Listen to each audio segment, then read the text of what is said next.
आप देख रहे हैं समय शिखर। बिहार में प्याज को लेकर बड़ा बवाल मचा हुआ है। प्याज की बढ़ी कीमतों ने सबकी नींद उड़ा दी है।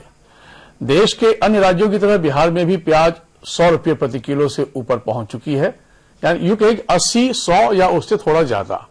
तो जाहिर है गरीबों के लिए जायका बिगड़ चुका है। ऐसे में बहुत सारे इंतजाम हुए थे और उसको लेकर सरकार ने भी एक व्यवस्था देने की कोशिश की थी। बिस्कोमान के जरिए तमाम व्यवस्थाएं हुई थी सस्ते में प्याज बेचने की, लेकिन जो सहकारी संस्था है बिस्कोमान, उसके मुताबिक ही हम बात करें तो सरकार ने बाद में आदेश वापस ले लिया था। तो इसको लेकर बहुत चिलपौ मची हुई है, बिहार में राजनीति गर्मा गई है। तो हम अपने मेहमानों से जानेंगे कि आखिर प्याज क्या कहती है राजनीतिक नजरिए से, और फिर उसके बाद जिस तरीके से राजनीति गर्मा रही है वो गरीबों के कितने हित में है और कितने खिलाफ में है। लेकिन पहले कुछ खबरें देख लेते हैं।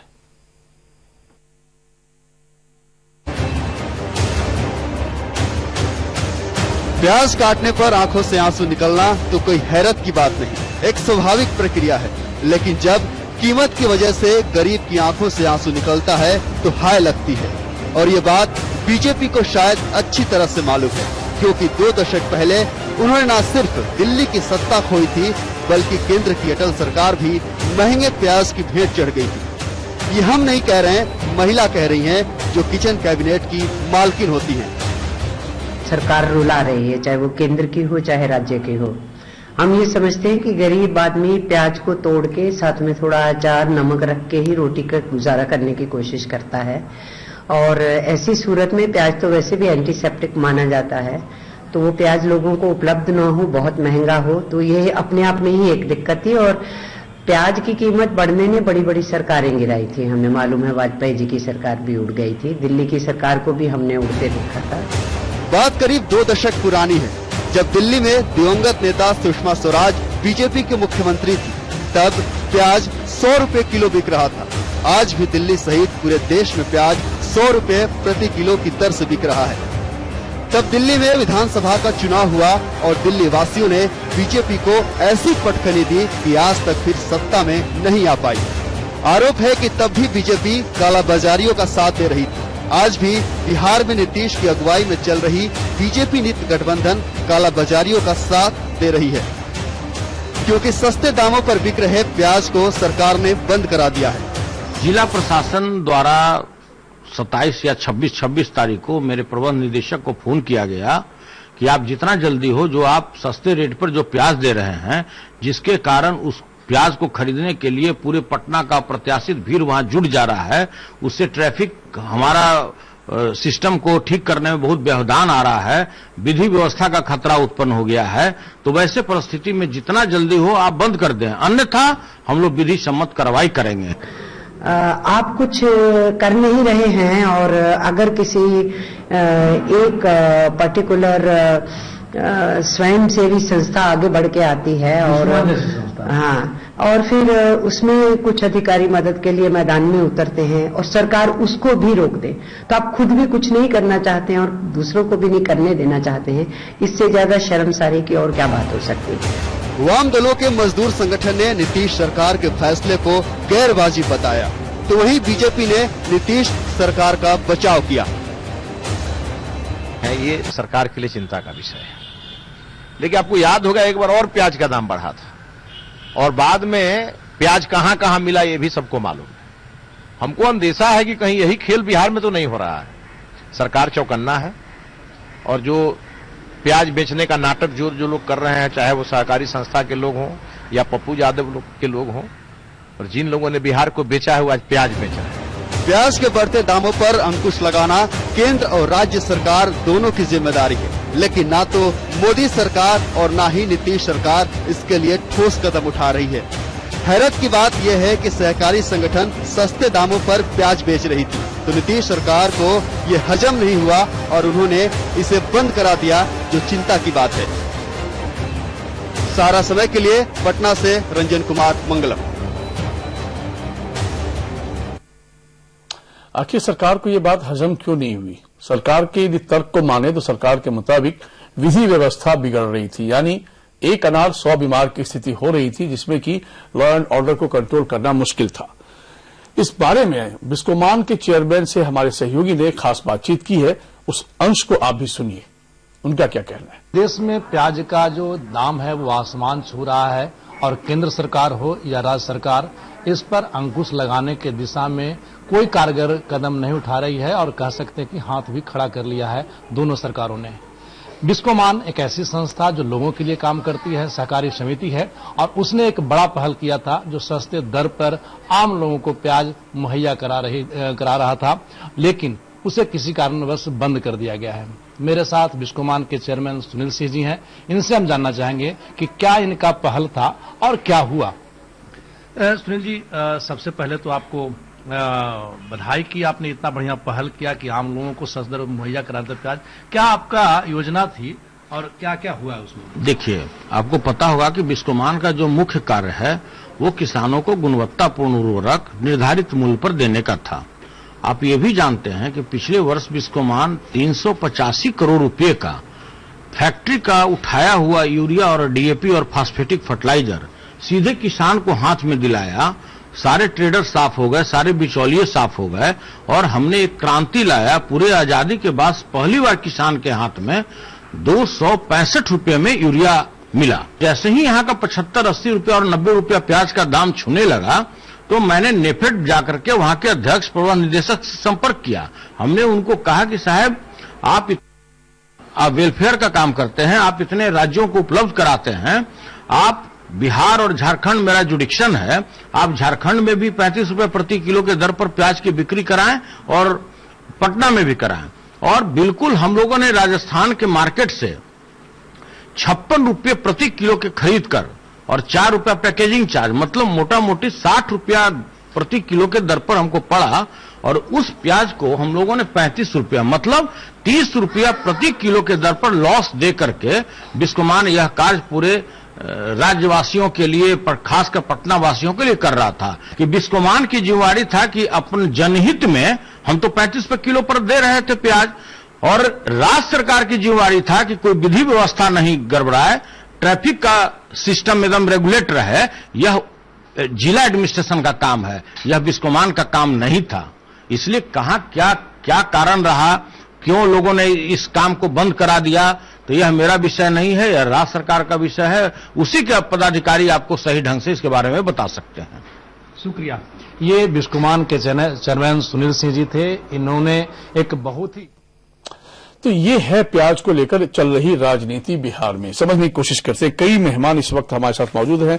हमारे साथ केंद्रीय स्टूडियो में आनंद झा, आप बीजेपी के अधिकारी प्रवक्ता हैं, आपका बहुत स्वागत है। बहुत स्वागत है। मधु मंजरी, आप आरएलएसपी की प्रवक्ता हैं। रामविलास प्रसाद, आप हम के प्रवक्ता, आपका बहुत स्वागत है। डॉक्टर संजय कुमार, आप राजनीतिक विश्लेषक हैं, आपका बहुत स्वागत है। तो जो तस्वीर निकल के आई है वो तो प्याज के आंसू, एक तो लोग रो ही रहे हैं आनंद जी, लेकिन ये राजनीति तो और रुला रही है भाई। देखिए सर, मैं एक चीज कहना चाहूंगा कि not only in Bihar, whole over the country में अभी प्याज की पॉलिटिकल पहलवानी कुछ लोग कर रहे हैं, खास करके विपक्ष में बैठे हुए लोग। तो मैं इससे भी तो इनकार नहीं कर सकते सर, 100 रुपए किलो प्याज लोग खरीद रहे हैं। नहीं, मैं एक चीज और आपको ध्यान दिलाना चाहता हूं कि 2010 में कांग्रेस की सरकार थी और 140 रुपए प्याज गया था। 2013 में कांग्रेस की सरकार थी और 140 रुपए प्याज गया था। आधार प्याज गया था। और कांग्रेस की सरकार में क्या फर्क नहीं, मैं कह रहा हूं कि उस प्रबंधन के लिए आज मानसून के कारण आज बफर स्टॉक रिलीज हो चुका है। भारत सरकार इतनी संवेदनशील है, इतनी सक्रिय है इस मामले को लेकर कि वो इजिप्ट से अभी प्याज 60.90 मैट्रिक टन मंगाने की ऑर्डर कर दिया है और आ रहा है। पिछले 1.5 महीने से हम लोग देख रहे हैं साहब। साथ साथ इजिप्ट, ईरान, उसके बाद अफगानिस्तान, टर्की, इन सारे कंट्रीज से जहां प्याज बहुतायत मात्रा में पाई जाती है, इन सारे कंट्रीज से इंडिया में इंपोर्ट करने के लिए आप जो भी कर रहे हैं ट्रेडर्स को भी छूट दी गई है। आनंद जी, क्या है ना, मैं बहुत विनम्र सवाल है। देखिए, हम आम आदमी का सवाल करते हैं। आप इजिप्ट से मंगाएं, ईरान से मंगाएं, अफगानिस्तान से मंगाएं, ये सरकार का काम है, सरकार के अपने इंस्टीट्यूशंस के जरिए तय होता है, ठीक जी। लेकिन जिस बिहार में, झारखंड में बिस्कोमान के जरिए 35 रुपये किलो सस्ते प्याज की व्यवस्था कर दी गई थी, वहां पर उनका क्या कसूर था? इसी देश से, राजस्थान से उन्होंने प्याज लेकर अपने राज्य में लोगों को राहत देने की कोशिश की। आखिर स्थानीय सरकार ये बात क्यों नहीं पची? सबसे बड़ा सवाल ये है। एक तो मैं ऐसा नहीं है, एक तो मैं ये बताना चाहता हूं कि बिस्कोमान जो प्याज बांट रही थी वो सिर्फ पटना में बांट रही थी, और दूसरा पूरे बिहार के लिए ये प्याज उपलब्ध नहीं था, और दूसरा कि बिस्कोमान तो खुद कृपा पर में चलती है, और वो क्या अपने घाटे को बढ़ा के और प्याज डिस्ट्रीब्यूट करेगी, वो एक अलग विषय है। लेकिन क्या हुआ नहीं हुआ इस पे मैं नहीं जाता हूं, लेकिन प्याज की जो अभी अभाव मार्केट में हुआ है, प्याज की कमी जो हुई है, उसका मूल कारण जो मानसून है, उसका मूल कारण जो है वो बारिश, असमय बारिश है, उसका मूल कारण जो है हमारे प्रोडक्शन में इस बार स्लैश हुआ है। ये जो कारण है उसको ओवरकम करने के लिए हमारी केंद्र की सरकार तत्पर है और उसको हम ओवरकम करेंगे। ठीक, 2 महीना से हम लोग देख रहे हैं और हर बार ऐसे ही हो रहा है कि अगले महीने पर हम चीजों को शिफ्ट कर दें। बहरहाल, तो क्या लगता है मधु मंजरी आपकी पार्टी को और आप लोगों को कि जिस तरीके से प्याज को लेकर एक छोटी पहल सही, लेकिन एक पहल तो हुई थी, आखिर क्या ठोस कारण रहे होंगे सरकार के पास, या फिर कालाबाजारियों के प्रोत्साहन देने के लिए सरकार का ये कदम था?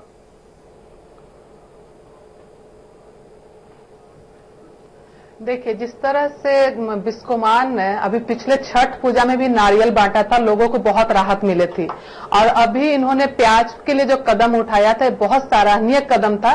और इनका आगे का जो था कि अगर यहाँ से अगर नहीं मतलब सब जगह डिस्ट्रीब्यूट कर पाएंगे तो यहाँ के वार्ड पार्षदों को दिया जाने वाला था, और फिर वार्ड पार्षद अपने अपने वार्ड में प्याज का वितरण करते, जो भी इनका रेट तय किया गया था 35 रुपए केजी। लेकिन ये करने की बजाय है कि इन्होंने प्याज को बंद कर दिया। तो इसमें सबसे बड़ा फैक्टर है कि जो लोग कालाबाजारी करते हैं, जिन्होंने अपना जो प्याज स्टॉक में जमा करके रखा, बिचौलिया लोग है, इनकी और सरकार की, बिहार सरकार की मिली भगत है। क्योंकि अगर उनका बहुत सारा परसेंटेज जो इनके पास जाता है और इनका बहुत बड़ा नुकसान जो हो रहा था, उनकी जो प्रेशर आया इनके पास है कि हमारे पास जो बचा करके जो रखे हुए गोडाउन में जो प्याज रखा हुआ और उनको अधिक दामों पे बेचा जा रहा है, इसके लिए सबसे बड़ा बिहार सरकार और जो बिचौलिए का मिली भगत है कि इसको प्याज को बंद किया गया है। और दूसरी बात, अगर जब आप बोल रहे हो कि हमारा लॉ एंड ऑर्डर की बात है, तो आप बताइए, एक बिस्कोमान के पास इतनी जगह है, वहां पे बहुत जगह, ऐसा नहीं कि लोग रोड पे आ जाएंगे, आप यहाँ आएंगे तो देखेंगे वहां पे बहुत बड़ा जगह है जहां पे आप प्याज वितरण करें। और लोग जो रोड पे नहीं थे, बहुत अच्छे तरीके से चल रहा था। और इतना आपका जो है सरकार फेल्योर है कि आप 100-200 लोग को कंट्रोल नहीं कर सकते हैं। ठीक, ये तो सबसे बड़ी बात आती है रामविलास जी, आप लोगों के पास क्या जानकारी निकल के आई, जबकि एक पहल को इस तरीके से रोका गया और फिर सरकार सीधे कटघरे में नजर आ रही है, ऐसा लग रहा है। लेकिन सरकार के अपने जो तर्क है विधि व्यवस्था को लेकर थे, तो क्या वाकई विधि व्यवस्था इतनी चरमरा गई थी या सरकार के वश के बाहर थी?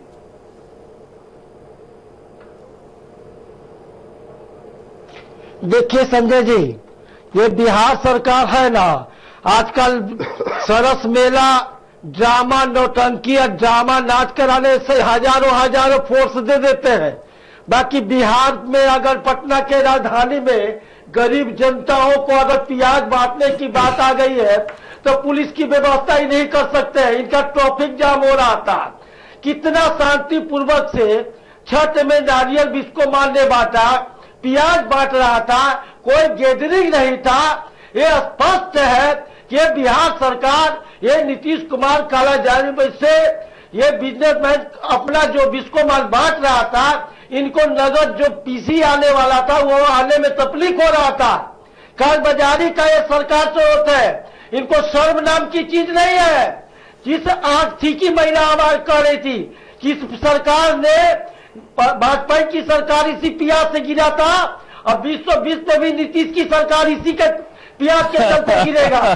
जरा सा भी इस बात की चिंता है, लैंड ऑर्डर की बात करते हैं, की बात करते हैं, रोज प्याज और पत्थर में हत्या हो रही है, एक पुलिस एक डकैती, रोज चोरी हत्या, बताओ कि हत्या हो रहा है। अब चोरी हत्या तो हम नहीं जाएंगे, अभी फिलहाल तो प्याज पे रुकते हैं, लॉ ऑर्डर पे किसी अगले दिन हम लोग चर्चा कर लेंगे। आपको रोक रहा हूँ, रुक जाइएगा। डॉक्टर संजय कुमार, दरअसल राजनीति तो चमकेगी और राजनीति को चमकने की वजह भी दी गई है, और जब इस तरीके से राजनीति गरमाने लग जाती है, सरकार सिर्फ एक जगह विशेष के लिए नहीं होती है, ये भी एक तर्क है। सरकार पूरे राज्य के लिए होती है, और यदि पूरे राज्य को आप वो सुविधा नहीं दे पाते तो सरकार के पास एक पर्याप्त तर्क ये होता है कि सिर्फ किसी एक पॉकेट को प्रोवाइड कराने के लिए हम ऐसी पहल नहीं कर सकते हैं। तो ये एक तर्क देकर सरकार अपना काम को जस्टिफाई। रामविलास जी, आपको रोक लो, आपकी आवाज अब रुक गई है, प्लीज अब शांत हो जाए। ये तो जस्टिफाई कर सकती है सरकार, लेकिन कहीं किसी को राहत मिल जाए जनमानस को, तो उसमें परहेज क्या है साहब? डॉक्टर संजय कुमार। अरे हाँ जी, नहीं बिल्कुल आपका प्रश्न सही है कि स्थिति परिस्थिति जो हो उस पर भी हम लोग आएंगे कि प्याज की किल्लत कैसे हुई और फिर उसकी पूर्ति कैसे होगी, और रामविलास पासवान जी ने बफर स्टॉक की बात कैसे की। लेकिन अगर नेफेड से ही या दूसरी संस्थाओं से ही प्याज लेकर के अगर बिस्कोमान बांट रहा था तो आप उसको सुरक्षा तो प्रोवाइड कर ही सकते थे। ठीक है, पूरे बिहार को प्याज नहीं मिल सकती थी, उसका एक लिमिटेशन होता है, लेकिन अगर पटना के लोगों को ही प्याज मुहैया करा रहा था तो ये तो लॉ एंड ऑर्डर आपका मामला है। अब उसमें सरकार क्यों अपने को महसूस की कि अगर डिस्ट्रीब्यूट किया जाएगा प्याज और प्याज लेने के लिए लोग आएंगे और गरीबों के झोले में थोड़े सस्ते प्याज चले जाएंगे, इससे एक अफरा तफरी मच जाएगी, लॉ एंड ऑर्डर का मामला बन जाएगा। ये तो सरकार ही बता सकती है। सरकार के जो लोग होंगे या सत्ता से जुड़े हुए लोग होंगे वो बेहतर समझा पाएंगे।